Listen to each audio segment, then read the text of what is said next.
Right now, it is my pleasure to next introduce Director Tommy Wells, the Director of the District Department of the Environment.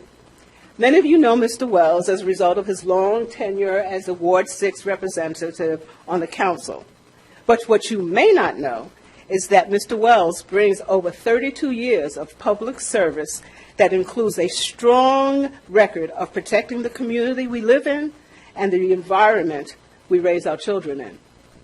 With a long-standing and demonstrated commitment to making the district livable, bikeable, and walkable, Director Wells has garnered broad support and recognition of his efforts to create programs that directly benefit DC's environment.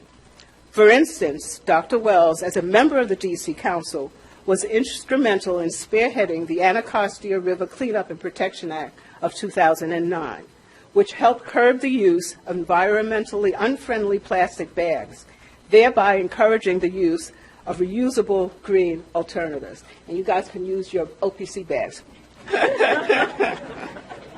We are very, very enthusiastic about Dr. Wells' participation in our first ever Consumer Education Symposium on Energy and Technology, and I'm glad to welcome him to greet you today. Please join me in welcoming the District Department of the Environment Director, Mr. Tommy Wells.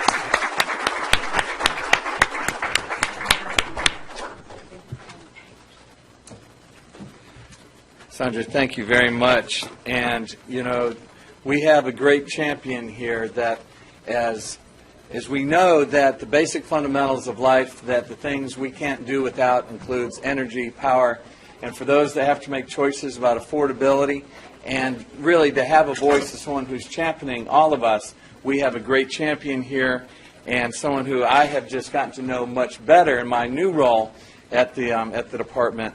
And so, Sandra, thank you for all that you do, what you do on behalf of all of us.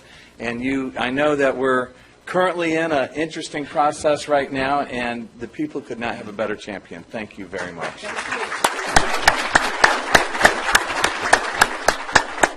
Well, as the new director, and I get to say new, I think, I don't know, maybe for another month or so, I have gotten to learn a lot about the challenges facing us, and so I am now, as you know, the Director of the Environment, but also Director of Energy, Director of Natural Resources, and your game warden. And so it has been a wonderful opportunity to get to know much more about the different ways that our government works, but also how we impact things like energy. And so I see a number of you out here that I know well, and some of you have been part of this journey with me to educate me and challenge me on what we face going forward. And I think I could sum it up really three major challenges that we have together as a city, especially in relationship to energy. And they're extraordinary challenges. And in some ways, the future is unrecognizable. And we're going to have to step into that future together. We're going to have to figure it out together. And we're going to also sink or swim together in so many different ways. The first is, as we do know, the challenge is climate change. So we read about climate change, but how does that impact us? Well, one of the ways that impacts us is that it impacts the city, especially in ways that we have hotter stretches, cooler stretches like this winter that lasted longer, one of the longest cold stretches we've had in history. And so the temperatures are more extreme. Now, when temperatures are more extreme, those of you here, almost all of us, understand things about energy. And so when it gets really hot and there's cool things elsewhere and wind starts moving, that you can have an unexpected event with almost no notice called a derecho. And a derecho was all about energy, and it is very much about heat. And then as it swept across the city and knocked out so many people's power lines, that really is one of the impacts of a unrecognizable future on climate change. What else does that mean in our utilities? It means that one of the last, we don't get hit by hurricanes, but they impact us. Now, they impact us not just with the rain you see and the winds you see, but the fact that our rivers are tidal. That means that they're impacted by the ocean. So when the wind comes and it pushes the rivers back, like the Anacostia, I think it may have been Hurricane Isabel, that the waters came up the Anacostia by 8 feet. So we have flooding. What does that mean for us? The wall around Blue Plains, our sanitation plant, were only 12 feet. If they had breached the wall, we would have had to evacuate the city. So now, I assure you, they're building a taller wall. But those are the kinds of things that impact us in terms of our utilities and what climate change means.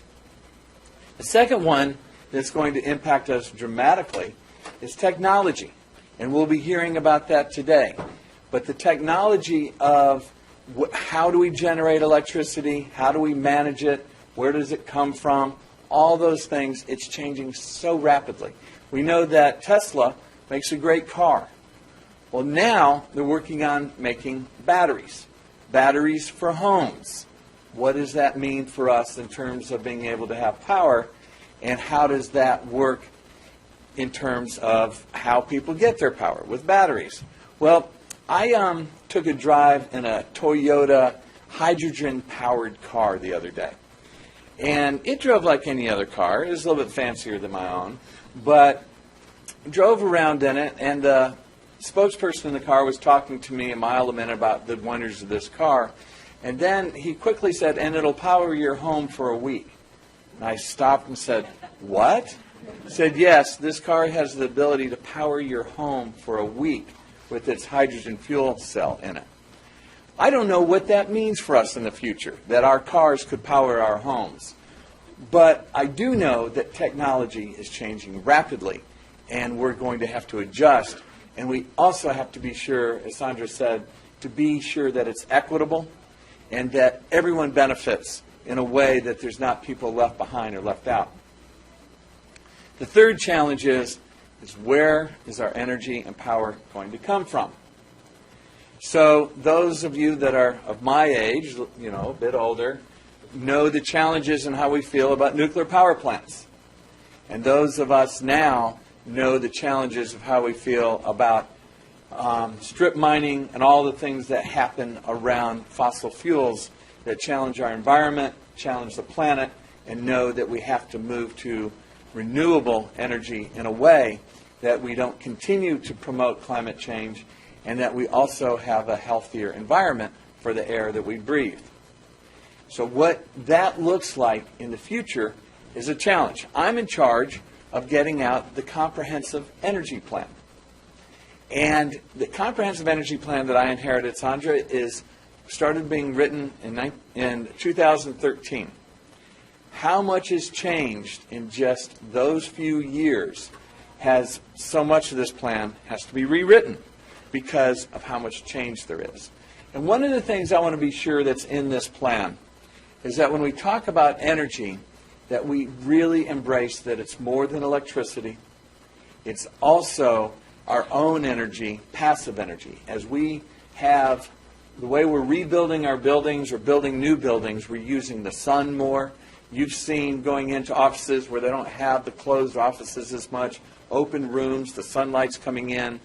We're seeing that maybe once again we'll build buildings like the Wilson building, where the first thing you see is a stairwell to go up to the first floor rather than a bank of elevators. So we can use your energy, your power, instead of just electricity.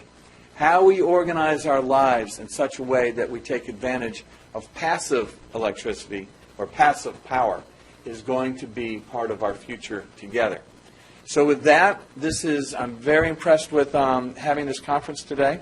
I'm glad to be a part of it. And thank you to everyone that's here to contribute, because we have an unrecognizable future, but we can face it with courage because we're going to be together. Thank you. Thank you.